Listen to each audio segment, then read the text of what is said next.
जीतने के लिए पैदा हुआ, लेकिन जद्दोजहद ने मुझे महान बना दिया। दर्द, आंसू, बारिश, तूफान, मैं यहाँ आम होने के लिए नहीं हूँ, मैं यहाँ गैर मामूली होने के लिए नहीं हूँ, इसलिए मैं हमेशा तैयार हूँ। मैं इतनी बार कब्रिस्तान के करीब गया हूँ कि काटने वाले भी मुझे अफसानी कहते हैं। मैं बार बार बच गया। मैं जाने नहीं दूंगा और ना हारूंगा, मुझे हमेशा उठना पड़ता है। कुछ चीजें हैं जिनका मुझे एहसास नहीं था कि हर सिया बादल की एक चांदनी की लकीर होती है और हर अंधेरी रात के बाद रोशनी आती है और हर दचके का एक सेटअप होता है अगर आप उसे ढूंढ सकते हैं। जैसे तितली को कोन में लिपटी हुई हो, अगर आप उसे जल खत्म करने की कोशिश करते हैं तो ये मर जाएगी।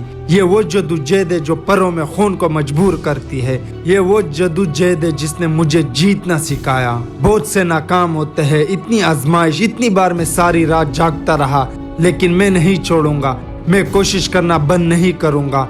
मैं वापिस उड़ता हूँ, मैं उड़ने वाला हूँ। जद्दोजहद नहीं, मैं इसे इनकार नहीं करूंगा। वो सिर्फ एक कैटरपिलर देखते हैं, वो नहीं देख सकते कि दूसरी तरफ क्या है। जद्दोजहद ने मुझे मजबूत बनाया, एक बेहतर जिंदगी बनाई। मैं कभी यकीन करना बंद नहीं करूंगा।